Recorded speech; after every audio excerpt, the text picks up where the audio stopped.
True performance starts within. Your mind is your most powerful asset, so why settle for anything less than clarity? Defeat brain fog, sharpen your focus, and unlock peak performance with Nectar Gold. Formulated with premium ingredients, tailored for high-performing men. Maximize your potential. Live in clarity. This is Nectar Gold.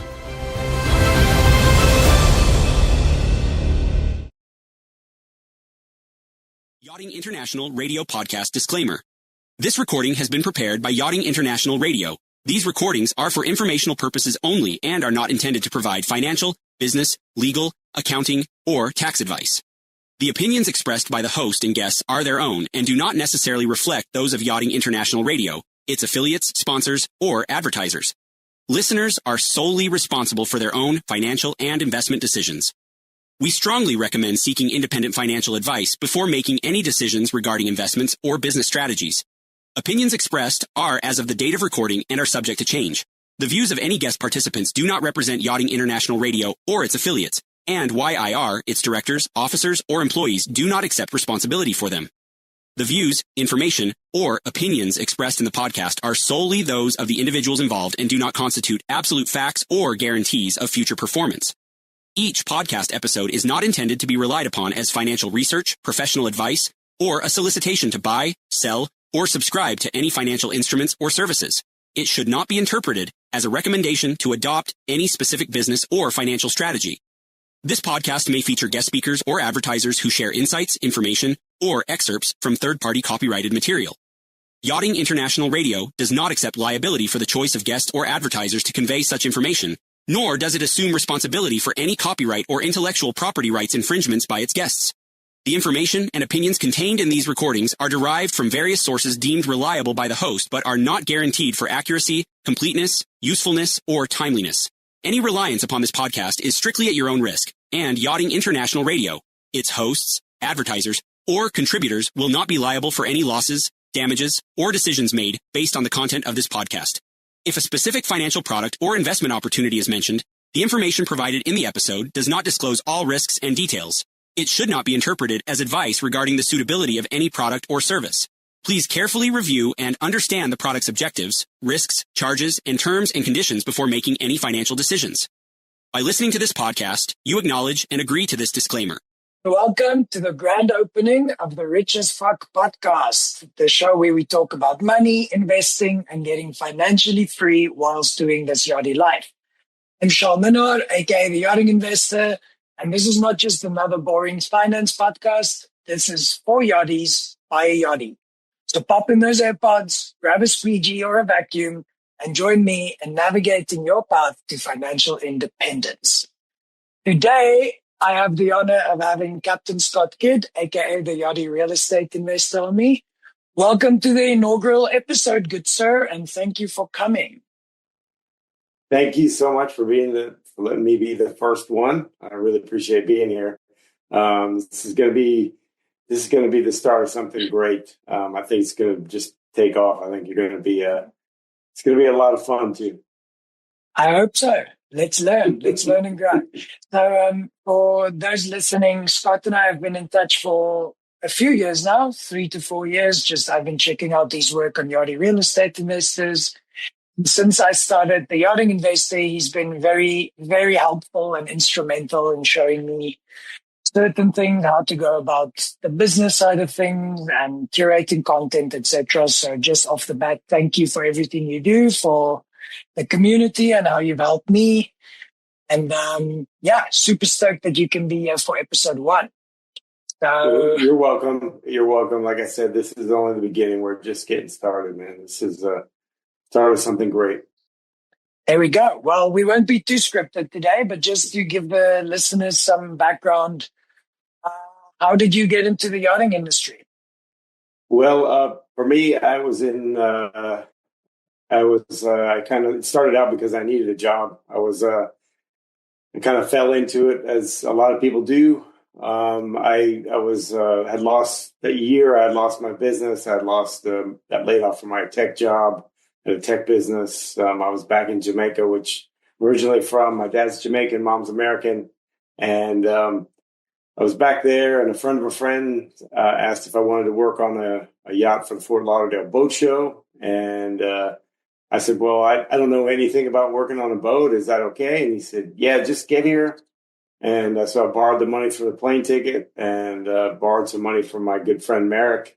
And I landed with about $20. I didn't know if this deal was going to work out or not, or didn't really know anybody in Fort Lauderdale, but ended up becoming a passion of mine. And I never looked back. I planned on going back to Jamaica to live, but that hasn't happened yet. And it's now 25 years later. Oh, wow. Well, what a way to disclose your age there. That's good going, Yeah. eh? It's crazy how a small decision like that can literally transform your life. So that's pretty epic and truly something amazing about this industry where it opens so many doors that you didn't even anticipate initially. So, that's amazing. That's very true. I mean, what was a tumultuous year, probably at the time it didn't seem all that great, but once it ended, in getting on the boats and stuff, I didn't even know this could be a career. I didn't, let alone a job, and it just kept getting better and better. That's amazing. And then during, what happened there? oh, he's back. Sorry. He's back. No, you're good. I was like, oh God, do I have to restart all this? So then, okay, you've been in yachting for 2.5 decades. And when did you start moving into real estate and kind of branching out from just being a yachty? Well, I'd always done some kind of side hustle. As you know, it's a volatile industry. It's fickle, here today, gone today, from hero to zero, and all in the same day. So I always had some kind of backup plan, some kind of side hustle, some kind of business. Some of them did okay, some of them didn't do very well. But the real estate stuff started. When I got married, had kids, our family got bigger, moved to a bigger house, we rented that one, and my intention initially was, hey, I'll keep buying a house we'll keep buying a house every so often. And then once we get to about 10 or so, that'll be kind of a retirement. We had, our 529s for the kids' education, and we had Amazing Roth IRAs and stuff like that for, life insurance and all those things that a good friend of mine that was a financial advisor, he set up all those things for me through his insurance agency. And, it just kind of slowly got bigger and bigger. And to get into the commercial real estate and stuff, it started with I was having drinks with a friend on the beach and in Fort Lauderdale, and he told me that he had bought and sold a 46 unit in Fort Lauderdale, in Houston, and he'd made in the 7 figures of profit, him and his brother. And I said, well, you can do that? And he said, well, yeah, you can do it. I did it, and anybody can do it. At the point we're there having drinks on the beach, and he said, yeah, anybody can do it. So that was kind of my light bulb moment. That was about 5 or so years ago, and it I just kind of started to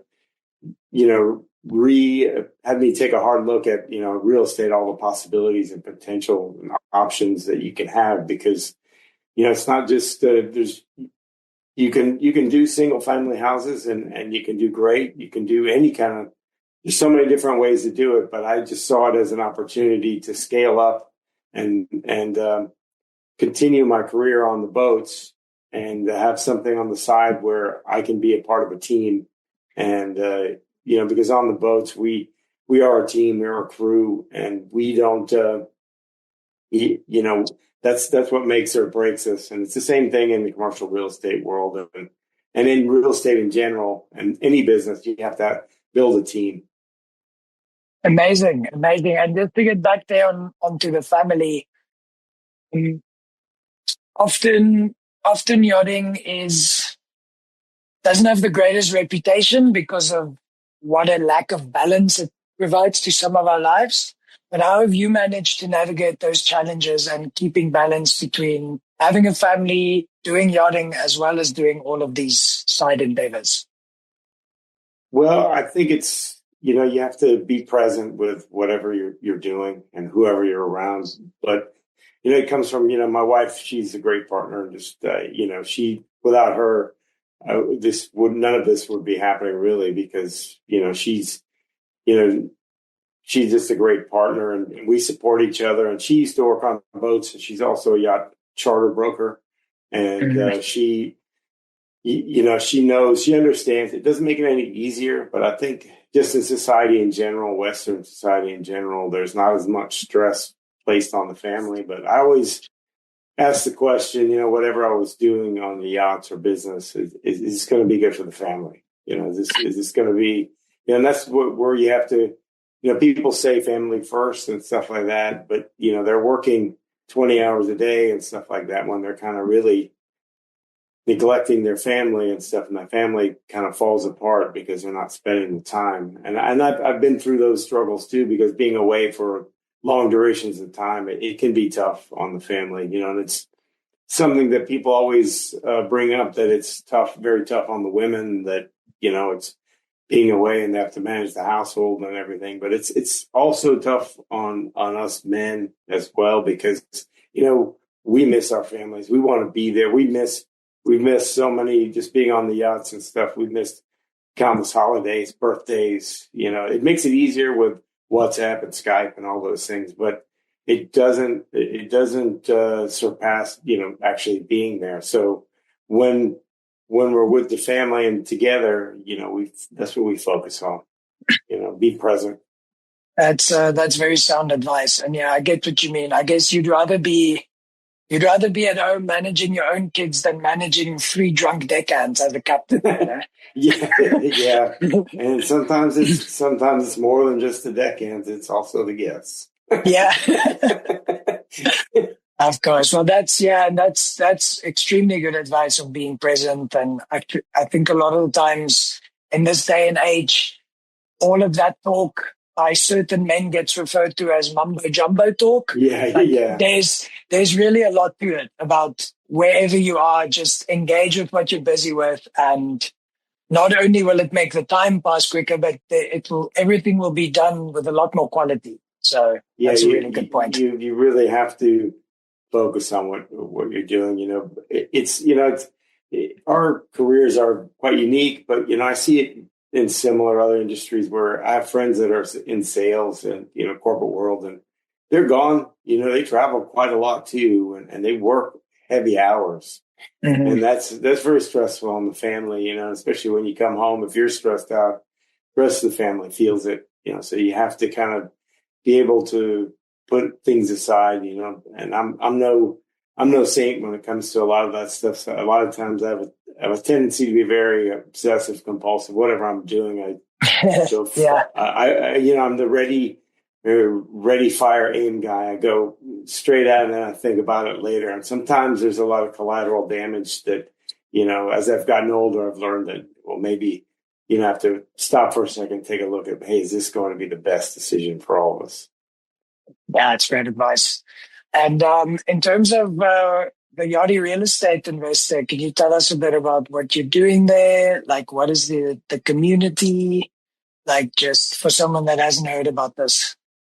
Well, it originally started because, as I told you before we, came on, and before I've told you this story before, that, when I wanted to find out about the multifamily and commercial real estate, I just, I didn't know where to turn. So I started looking at meetups and stuff, and I went to quite a few of them, and they were always just trying to sell you something and funnel you to the back of the room and buy my coaching program, buy my books, buy my recordings, book a call with me, and all these things that are just, I didn't learn anything from it. I didn't meet anybody, but so I just kept going, and I finally met at a meetup where I met, actually later on would be a partner, and it was just people sitting around talking about real estate, talking about what they're doing, talking about their families, and kind of helping each other. And I said, well, this is great. I can do this. And I learned a lot. And then I met, like I said, met one of my partners, and we're still partners today.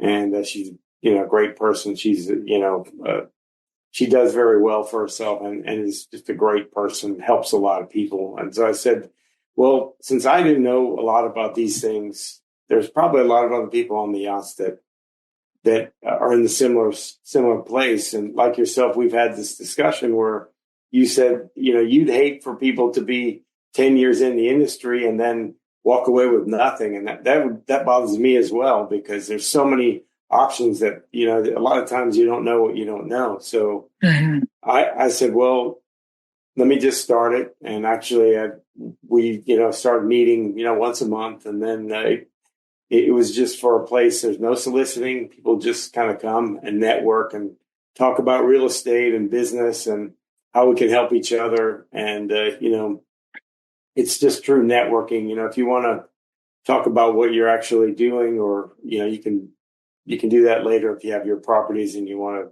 solicit something. It's not the place for it, but it's more just to grow together. And eventually, I met more partners, Bobby Sharma and Eric Greenstein, where they're on Like-Minded is their group, and they're going nationwide, and we're in multiple cities in Florida. And it's mainly just provides a place for education and networking where we can all help each other grow. And it's every type of real estate, from novice to expert, whether it's a single family rental, self-storage, short-term rentals, commercial, land. We have the gambit of people that come, and, it's open, and people can always reach out to me if they want to find out more, or they need, if they need help with anything. That's because I didn't know where to turn. So I offer that assistance to everyone else, because it's a lot of times you just need that person to tell you that you can do it. That's great stuff. And I can personally attest that your meetups that you host in and around Florida, which I've attended, is really, it's very engaging, and people are not people are not selling you bullshit there. I think they quickly get sent packing when that's the case. Yeah, that's not acceptable. We spoke about this pre-recording, but it's so nice, and it's a lot more of a natural process, and you're actually talking first to someone about what their name is and where they're from, and if they have a family, and then you go into the nuts and bolts of business and potential synergy opportunities. So good on you for doing that. It was well, thank you. It's people want to invest and be around people that they want to invest with people that they like. You don't want to do business with people that you don't like. We've all been on those boats that we didn't like, and we didn't want to be there. We didn't want to work there. So why not invest with people that you don't have to be friends, but you do have to be in alignment. For sure. And then Yachty specific, why do you think is the reason that yachties don't invest and have this strange money psychology about spending more than what you make? Well, I think that's just prevalent in society in general, especially with social media. You see, it's a very material world for a lot of people, and they want to keep up with the Joneses, and they want to have all these things. And, a lot of people come from places where they may not have had a lot of these things. And then they're going from zero to everything. You see it in athletes, you see it in, people who win the lottery, people that have all of a sudden made it big, financial education and, financial well-being is not very prevalent. It's not taught in school. It's something, I was fortunate enough that, my parents had their own businesses and stuff. And my dad worked for Price Waterhouse in Jamaica, and he was an accountant there. And that's why he did very well in business. And, we grew up having to know about, having to work and then, knowing how to save money and stuff like that. But, as far as the investing and stuff, unless you go to school specifically for these financial instruments, you're not accepted. You're not exposed to these things. And it's very important. We don't necessarily need to know about these financial instruments. We just need to know, one, how money works, and one, a lot of people that I've met on the boats and otherwise, they don't know how to balance a checkbook. They don't even know what a checkbook is because nobody uses checkbook anymore. So that's dating myself as well. Yeah, well done. You did that to yourself, buddy. Well, I don't care. You're only old when you're dead. So, it doesn't matter. Doesn't matter.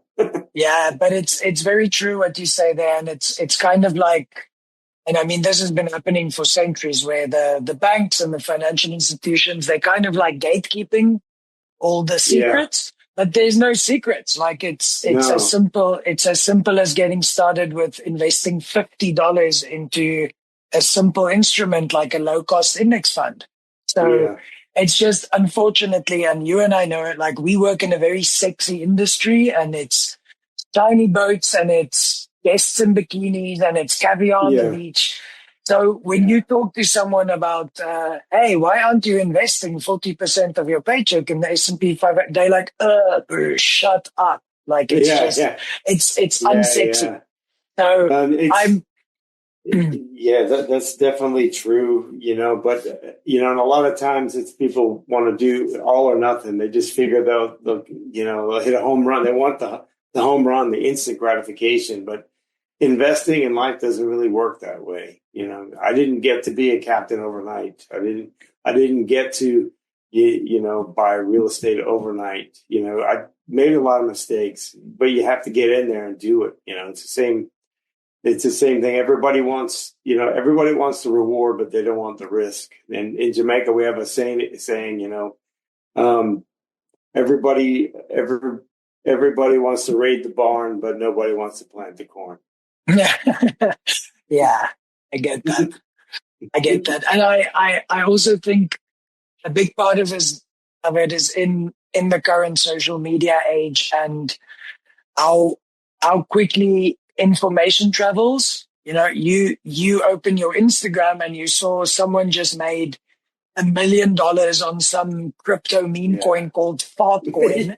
And then if you tell them, oh yeah, but you will achieve that too, you just have to wait for it to compound over 20 years. They're like, oh, no, that doesn't sound fun at all. But you're like, well, that way it's pretty foolproof, and it's not just hammering your life savings into a meme coin with no underlying utility, What I can express to young people are younger than me, is that, the time's going to go by anyway. You don't want to turn around and be, oh, and I should have, could have. You're going to regret more the things you didn't do than the things that you did do. I mean, at least if, that's a lot of the reason why I do what I do, is just because, time is our most valuable asset. And, I want my family and my kids and everybody to, hey, at least the old man took a swing at it. He took a shot at it, And then that just means hopefully that they'll take a swing at it. At their age, they'll just go for it, because you get so focused on one thing and you go straight at it, there's probably not going to be anything stopping you. Yeah, that was pretty. I just got chills there, Scott. Nice one. Like the old man definitely swung for the edges. Yeah. And then kind of to segue on that is what would your advice be for a yachty to get started? To get started, well, first, number one is don't go blow all your money at the bar or wherever it is. Put your money, put your money ahead. There's always that old adage, take the money and take it out of your hands. So take it and make sure you have 6 months of savings, whatever your bills are. You probably don't have much bills, but think about it as, well, if I leave this boat, I'm going to need a place to live. I'm going to need to eat. I'm going to probably need a car and stuff like that, phone and all that stuff, find a job or whatever else your next thing is. Get 6 months of that expenses, put it away and leave it. And just leave that in some kind of savings account, or just an account where you don't really have access to it unless you need it. And that'd be your emergency rainy day fund. And then, start looking at, potentially a retirement or some type of investment, maybe. A good friend of mine, the same one that set up all my stuff, he said the best advice, some of the best advice I ever got was always have a time and a purpose for any money. If it's your vacation money, okay, in 1 year, I'm going to go to Bali. So then you're going to put aside a certain amount every month for that. If it's your retirement money, okay, maybe 30-year money. You're going to treat that a little bit differently because you're going to probably set up like a Roth IRA or something like that. You put a certain amount of money, and you might look at it once every 6 months or every year, but it's 30-year money that you never touch. Then, you can do other things. There's life insurance. There's, if you're going to save up for a house, hey, I'm going to need a down payment. There's things right now as a first-time home buyer, you can put down 3 to 5%. But once you buy the house and get the mortgage, then you're going to want to relook at your emergency funds, because you're like, okay, I'm going to need 6 months of the mortgage payment, including the bills for the house, unless it's rented out. But then you're going to want to reevaluate every 6 months or every year on what your plan is. Everyone is different. And if you're planning to, hey, substitute your income, you're going to need to work your way back from that goal. Like 10 years, I want to have X amount of houses or properties or have X amount coming in. Then it's going to be, okay, if I need to have $5,000 a month, I'm going to need probably $500,000 in an account, making 10%. Just these are just ballpark figures or what have you. So you do that. So you want to work to that stage, work back from that goal. It takes, for me, it was a lot harder figuring out what the actual goal was, but getting started was even harder because, a lot of people don't realize that 20 years will go by so fast. But the emergency fund, especially working on the yachts, the job will go away today, tomorrow. It's not a question of if, it's when. So you need that 6 months, and then start looking at the investments and stuff. There's a range. Just always keep like yourself, keep on top of all the new trends. Read, study, just learn as much as you can about all financial instruments. That's great advice. And I really like the sequence, what you mentioned things, because at the Yachting Investor, what I write in my newsletters is what I call the 7 steps, or your standard operating procedures for personal finance. Number 1 of which is set clear goals, which you mentioned, know what purpose your money is for. And number 2, build an emergency fund. Number 3, pay off bad debt. Yes. Number 4, get your savings into a high interest bearing or high yield savings account. Number 5, hyper accumulate. So whatever you can start to not use, get that deployed so your money works hard for you while you work hard for your money. And then number 6, just automate everything. Yeah. I think a big psychology part of it goes away.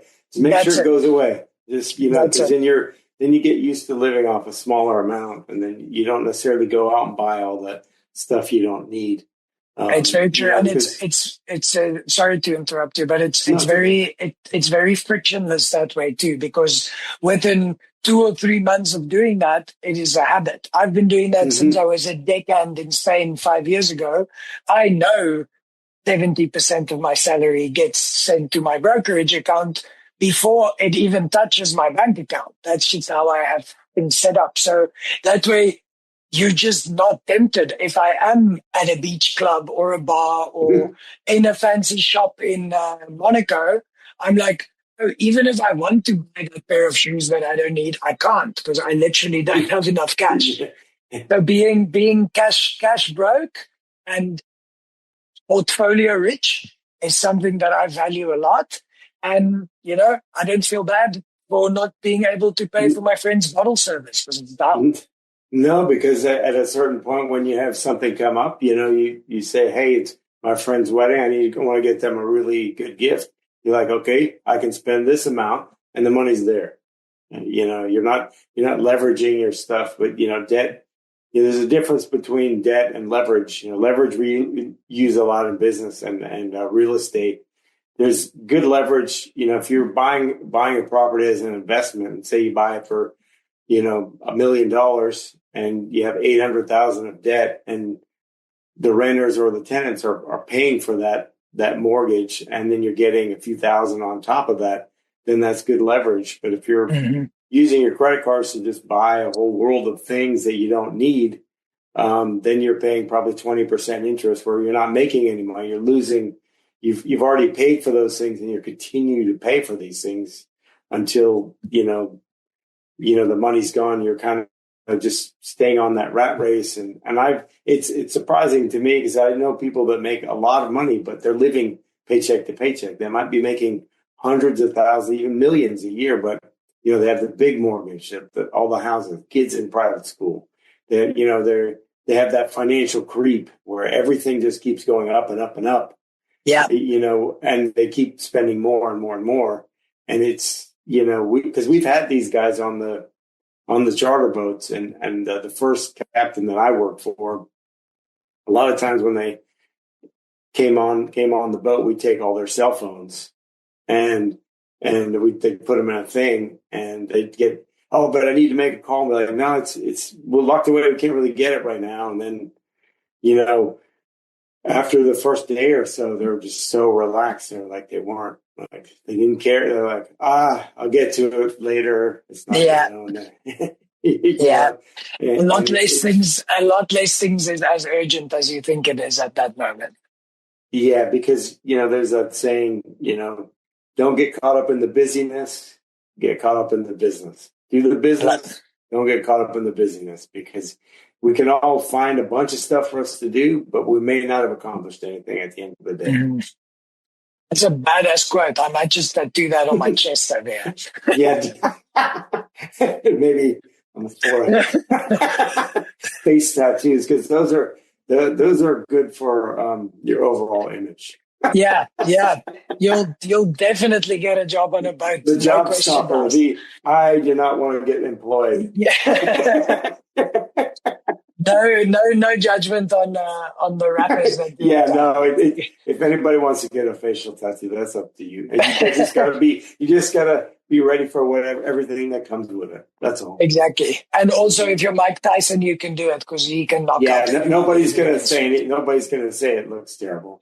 Exactly. And then finally, Scott, as both of us are quite big consumers of information and knowledge, what are some books that you've recently been reading, or podcasts, or any type of advice you can pop off to aspiring yachting investors? There's the book that I love, especially about investing in commercial real estate, is The Hands-Off Investor by Brian Burke, because it's helped me, because I deal with investors and stuff. It helped me.